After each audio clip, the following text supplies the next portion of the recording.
La réunion de ce matin est faite pour parler de l'avenir et du nouveau staff. Maintenant, on ne peut pas ignorer ce qui s'est passé hier. Donc je voudrais rendre hommage à Willy Sagnol. J'avais un excellent contact avec lui. Il a fait preuve de beaucoup de professionnalisme, d'enthousiasme. Il s'est investi à fond. Voilà, donc je le remercie. Et maintenant, on parle de l'avenir, donc il n'y aura aucune question, mais aucune réponse sur le passé. L'avenir, c'est donc ce nouveau staff en place.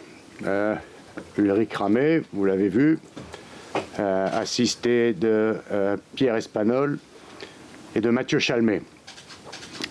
Pour nous, ça a été un choix très naturel. Depuis son retour et sa fin de carrière et son retour à Bordeaux, Willy a, pardon, lapsus, Ulrich a beaucoup travaillé. Il a suivi une formation à la fois sportive et dans le management. Il s'est investi. On lui a confié des tâches dont il s'est acquitté avec talent, compétence et dynamisme. Et donc, quand s'est posé la question du choix d'un entraîneur, la réponse nous est apparue évidente. Voilà, donc on a 8 matchs à jouer, on les prendra un par un. Celui de Bastia est le premier, il est important.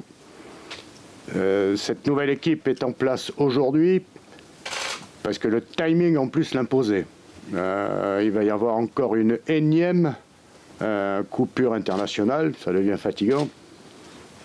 Et il va nous manquer pas loin de 10 joueurs. Donc il était urgent que la nouvelle équipe puisse au moins travailler avec l'ensemble du groupe avant cette trêve internationale. Voilà, maintenant on est à votre disposition pour des questions rapides parce que il est 1h et j'ai faim. Président, quand est-ce que vous avez décidé Je t'ai dit qu'on ne parlerait pas du passé. Mais je vous pose quand même la question, quand est-ce que vous avez décidé vraiment de mettre fin au parcours de Willy Sagnol? Est-ce qu'il y a eu un élément déclencheur? On a pris la décision, voilà, c'est tout. Le timing, j'en sais rien. La minute, je m'en souviens pas. Et c'est pas une question qui est très intéressante. Excusez-moi, hein, mais je dis, on parle de l'avenir, s'il vous plaît. La mission de Ulrich et de son staff, jusqu'à la fin de la saison, elle est clairement fixée ou pas? Ouais, chaque chose en son temps. Pour l'instant, il nous reste une saison est terminée. On termine la saison.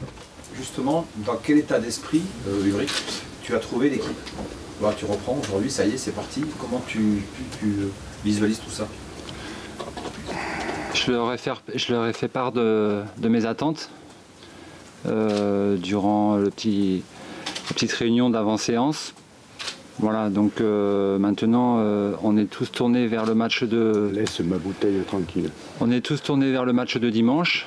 Voilà, nous, avec le staff, on va être en immersion et au quotidien et aux côtés des joueurs toute la semaine pour uniquement travailler dans cette optique de victoire dimanche. Les attentes, ça serait quoi en résumé? Ce que tu attends de cette équipe? Investissement, cohésion, performance, voilà, et travail, surtout travail. Quel a été ton diagnostic d'abord de ce que tu as vu des derniers matchs? Surtout le diagnostic qui va s'effectuer cette semaine. Voilà, on va travailler, on va échanger, on va communiquer, voilà, tout va se passer sur le terrain, ça va se passer de façon professionnelle, que tout le monde tire dans le même sens. Aujourd'hui, la situation est préoccupante, donc il faut mettre les bouchées doubles et que tout le monde soit apte et opérationnel pour dimanche. Ulrich, votre prédécesseur avait eu un petit peu de mal dans la gestion de la nouvelle génération. Est-ce que vous avez un plan pour gérer la nouvelle génération? Le plan, c'est simplement le résultat de dimanche. Voilà, c'est que tout le monde soit tourné uniquement vers ça. Et si on parle d'une autre stat, Bordeaux a pris 48 buts déjà, c'est un record négatif depuis 1976. C'était presque un paradoxe avec un ancien grand défenseur. Vous êtes un ancien grand gardien. Comment vous allez stopper l'hémorragie? En travaillant. Est-ce que vous pensez que... Après, le résultat, la résultante de tout ça s'effectuera dimanche, effectivement, mais c'est avant tout, ça passe par le travail, par la communication, du travail tactique. Effectivement, on va se positionner sur toute la semaine, sur tout cet aspect-là. Est-ce que vous pensez que le club est en danger de relégation, que la marge est quand même suffisamment? La situation est préoccupante aujourd'hui. Voilà, il y a beaucoup de préoccupations. Maintenant, il faut aussi se dire que dimanche, c'est un match ultra important. On a besoin de tout le monde, que ce soit en interne, que ce soit à l'extérieur. Voilà, c'est à nous de gagner nos galons, d'aller chercher cette victoire, puisqu'il n'y aura personne d'autre qui ira la chercher. Donc voilà, on est tout un effectif avec un staff qui ne sont tournés que vers ça. Le système que vous préférez pour essayer justement de redonner confiance et cohésion à cette équipe, c'est quoi? On va le découvrir et on va le travailler surtout toute la semaine. Ça va être une des orientations et ça sera mon travail. Deux devant, vous avez une idée déjà de ce que vous allez mettre en place? J'ai, oui, une petite idée. Maintenant, une semaine c'est long. Donc on travaillera tout ça de façon cohérente en fin de semaine. Comment vous allez vous organiser au sein du staff? C'est-à-dire que c'est Pierre Espanol qui organise les séances, toi tu seras plus sur des points particuliers? Ça dépendra des séances. Ouais, il n'y a pas de rôle défini? Si, il y a des rôles définis, mais ça dépendra des séances. Et pourquoi justement avoir choisi Pierre et Mathieu en tant qu'adjoint? Pour leur vécu, pour leurs compétences, pour leur complémentarité et pour leur vision du club. C'est une surprise pour vous de vous retrouver à ce poste ou c'est quelque chose que vous envisagez à plus ou moins moyen terme? Je ne vais pas dire que c'est une surprise, oui, effectivement, puisque il y a 7 mois, c'était pas du tout d'actualité, donc voilà, c'est une surprise aujourd'hui. Est-ce que ça représente un challenge pour vous, particulièrement vu la position du club, vu ce qu'on disait tout à l'heure, les errements défensifs, voilà, tous ces buts en cascade? Est-ce que c'est un vrai challenge pour vous de remettre voilà, de l'ordre dans la défense Moi, la seule optique, c'est de gagner dimanche, et ensuite on va prendre les choses une par une. Président, quelle a été la position de Nicolas de Taverneau par rapport au changement de staff, au regard des efforts consentis, notamment au dernier mercato?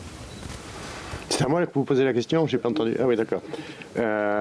Tout ce qui se fait dans le club se fait toujours en communication, puisqu'il y a beaucoup de proximité entre Nicolas de Taverneau et moi. La décision qui a été prise, nous l'avons prise ensemble. Et les choix ont été validés, donc ça s'est fait de façon simple et naturelle. Ulrich, comment tu as trouvé les joueurs ce matin? Quel a été l'accueil en fait par rapport à... Je les ai surtout trouvés très investis pendant la séance. Voilà. Sur ton discours, la présentation, est-ce qu'ils ont été surpris? Est-ce que tu les as sentis soulagés? Moi, la seule réponse, elle est sur le terrain. Voilà, donc au travers de la séance, il y a eu de l'investissement. Donc c'est déjà une première réponse.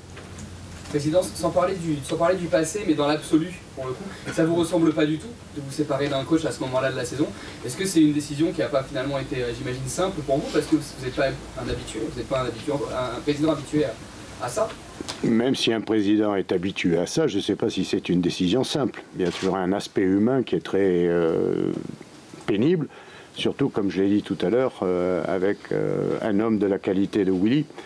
À partir du moment où nous sommes là pour prendre des décisions, on ne voulait pas attendre une décision trop tardive et se retrouver dans une situation plus compliquée et d'extrême urgence. Donc là, moi, je ne prends pas des décisions en fonction de mes sensibilités. Je prends des décisions parce que j'estime qu'elles doivent être prises pour l'avenir du club. C'est ce qui a été fait. Mais c'est pas agréable. Hein. Comment vous expliquez que la saison est mal tournée? Parce qu'en décembre, janvier, c'était redevenu intéressant. On a déjà beaucoup parlé, mais c'est pour ça que je vous dis que j'avais envie qu'on parle plutôt de l'avenir. Il est évident que la cascade de blessures, de suspensions et d'absences, plus, on l'a déjà dit, répété, les sélections nationales qui ont empêché certains joueurs de préparer le début de la saison avec l'ensemble du groupe. Voilà, beaucoup de facteurs handicapants qui ont été des facteurs aggravants dans notre cas. En parlant d'avenir, justement, quel est l'avenir du préparateur physique et du médecin que Louis Sagnol a décidé de venir? Bah écoutez, pour l'instant, le médecin, il est là, quoi. Si j'avais quelque chose à vous dire sur le sujet, vous l'auriez eu. C'est le troisième entraîneur qui ne va pas au bout de son contrat. Est-ce que ça traduit aussi un problème de fond au sein du club, que les entraîneurs ne puissent pas réussir comme ils le souhaitent? C'est absolument une question inintéressante et qui veut chercher la petite bête pour foutre la merde. Mais c'est tout à fait normal dans la bouche d'un journaliste. Je serais à ta place, j'aurais posé la même question. Donc il ne faut pas tirer de conclusions hâtives. C'est la vie, c'est comme ça. Un entraîneur a une mission de toutes les façons limitée dans le temps. Des fois elle va au bout, des fois elle n'y va pas. Ah pardon, pas tous en même temps s'il vous plaît. Ah, il n'a pas posé de question là, maintenant il a droit à une question. Voilà. Non, on peut dire officiellement que l'opération maintien a commencé au Girondins aujourd'hui? Je ne crois pas qu'on en soit arrivé à cette extrémité, mais c'est pour ne pas en arriver à cette extrémité que la décision a été prise aujourd'hui. Ulrich, pour parler d'avenir, votre ambition c'est d'être toujours sur le banc la saison prochaine ou c'est simplement une mission maintien qui vous attend? Moi aujourd'hui je suis là pour 8 matchs. Voilà. Et les choix que j'ai à faire c'est sur ces 8 matchs. Est-ce que c'était facile d'accepter cette mission?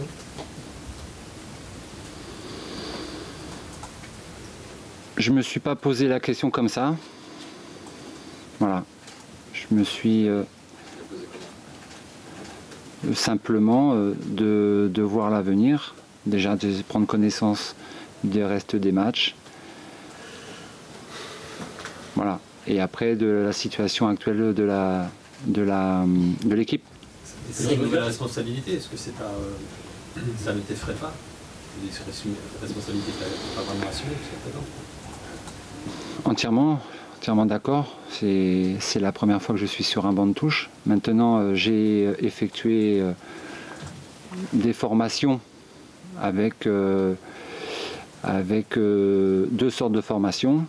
Voilà, c'était aussi pour me permettre éventuellement de basculer dans ce sens-là. Voilà. Donc aujourd'hui, la décision, c'est complètement une surprise par rapport à la proposition. Maintenant, il y a un concours de circonstances qui font que j'ai accepté en connaissance de cause, parce que j'ai passé 20 ans ici. Voilà, j'ai connu beaucoup de choses ici. Une situation aussi difficile en 2005.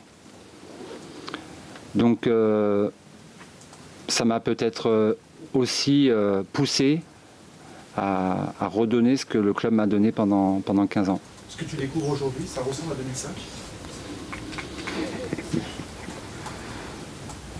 Il y a des similitudes. Quels sont les ressorts qui avaient été utilisés justement? C'est les 4 valeurs que je vous ai dit tout à l'heure. Cohésion, communication, travail et performance. Ulrich, tu étais capitaine des Girondins de Bordeaux, là il y a un flou autour du brassard, là, il y a eu 10 capitaines cette saison. Est-ce que tu as déjà choisi ton capitaine, parce que tu vas avoir besoin de relais dans le vestiaire, mais surtout sur le terrain? Mais le flou il restera jusqu'à vendredi. Pour nous. Tout à fait. Présidence, il est établi du coup que le contrat avec Ulrich et son staff dure sur les 8 prochains matchs. Ça veut dire que le club se laisse l'idée de recruter un nouveau coach pour la saison prochaine. Bon, de toutes les façons, la question se posera un moment. Hein, donc Maintenant, il n'y a pas d'urgence. Pour l'instant, moi, ce que j'envisage et ce qui m'intéresse, c'est le match de Bastia et le suivant. Voilà. On regarde et on soutient ce nouveau staff en place pour qu'il soit le plus performant possible. Vous disiez tout à l'heure que les joueurs étaient très investis pendant la séance, mais dans la discussion précédant cet entraînement, est-ce que vous avez ressenti quand même un peu de doute et d'interrogation dans le vestiaire au vu des semaines précédentes? Forcément, il y a eu forcément des questions. Je pense que tous les joueurs ont été concernés et touchés par les décisions qui ont été prises.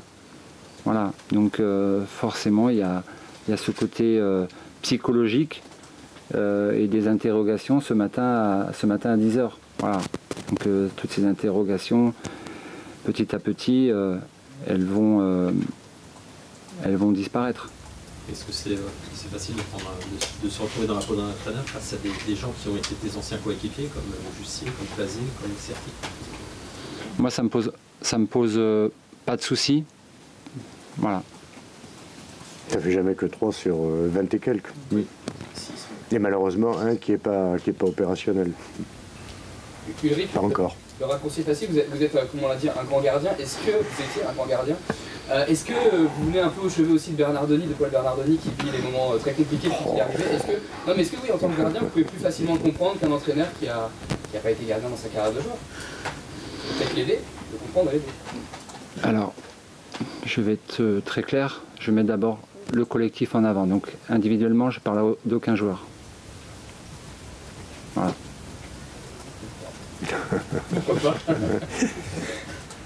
Elle a été préparée cette question aussi, je sais.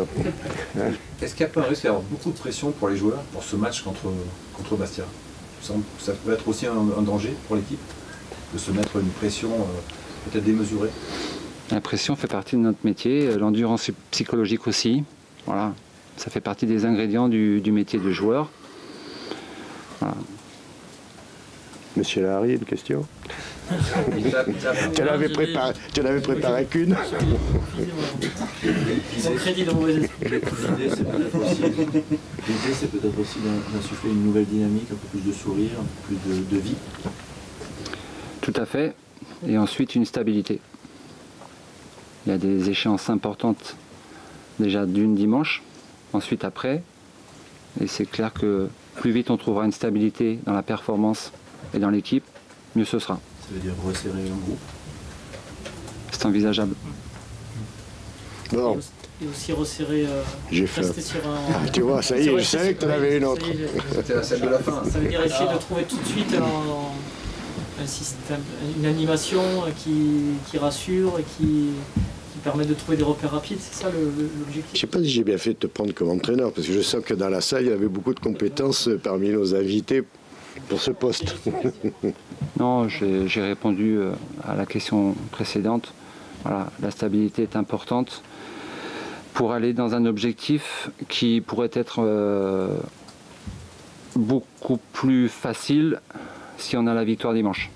Président, juste, loin de moi l'idée de vous énerver, mais est-ce que... Ça m'énerve pas, j'ai l'air énervé. Est-ce que dans votre prise de décision pour aujourd'hui, il y a un petit peu de colère, ou je vais vous poser la question franchement, est-ce que ça fout les boules de perdre avec autant d'écart, des grosses défaites, et est-ce que ça a précipité votre décision aujourd'hui? Fou les boules, ça veut dire quoi? D'ailleurs, je ne connais pas cette expression. Ah, pardon. Bon, c'est vrai que c'était extrêmement contrariant de perdre les matchs. Vous l'avez signalé, depuis je ne sais pas quand, on n'avait jamais pris autant de buts. Il y a quand même une forte responsabilité des joueurs, qui sont les premiers concernés. Et c'est vrai que l'accumulation des mauvais résultats avec des fessées à la clé demande une décision, ce qui a été fait. J'en profite d'ailleurs pour dire que c'est un phénomène qui s'est accéléré mais qui existait déjà. On nous a dit qu'on prenait des fessées parce qu'on s'était séparés de nos 2 meilleurs joueurs. C'est vous qui l'avez écrit d'ailleurs. Je rappelle que la première fessée qu'on a pris 6-1, ils étaient là. Et la deuxième fessée à domicile contre Caen, ils étaient là aussi. Donc il y avait un problème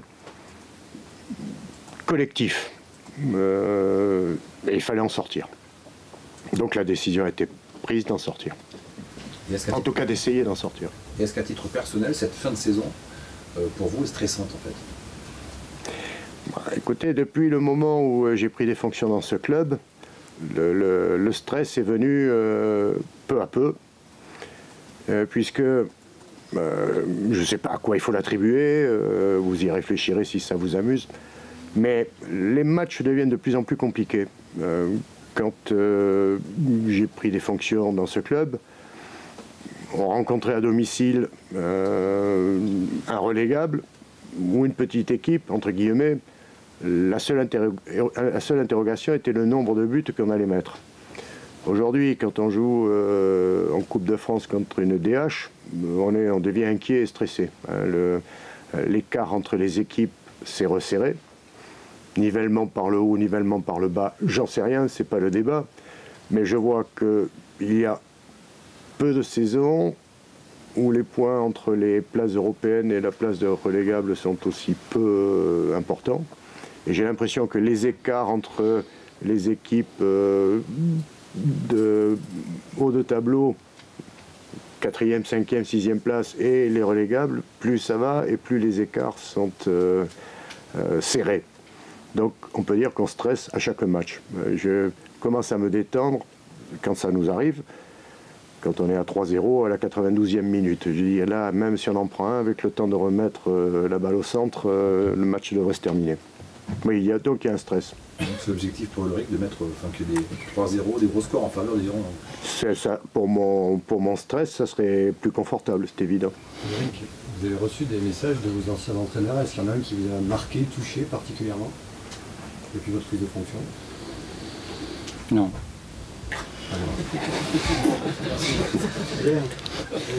Question suivante. Je suppose que tu as regardé le classement. À combien de points il faut pour se maintenir? On verra après dimanche. Oui, ça, tu as la réponse. Moi je dis 44, 43, 44. Ah bon? Comme ça?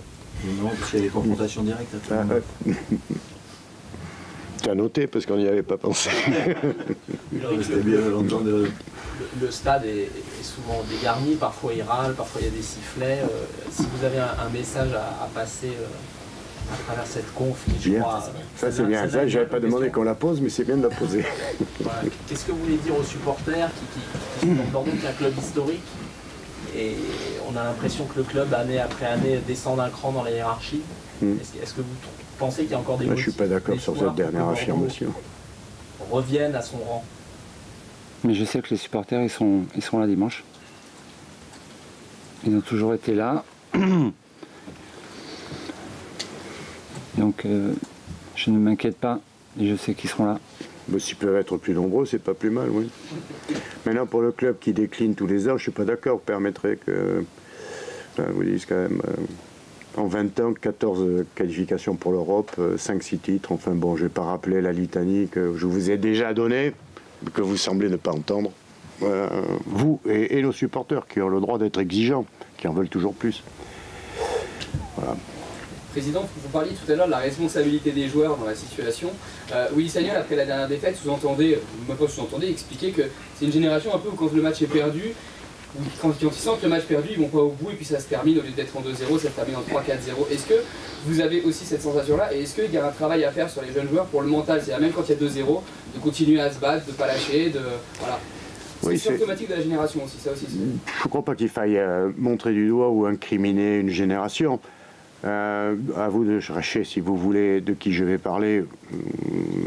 Je n'ai pas envie de le citer.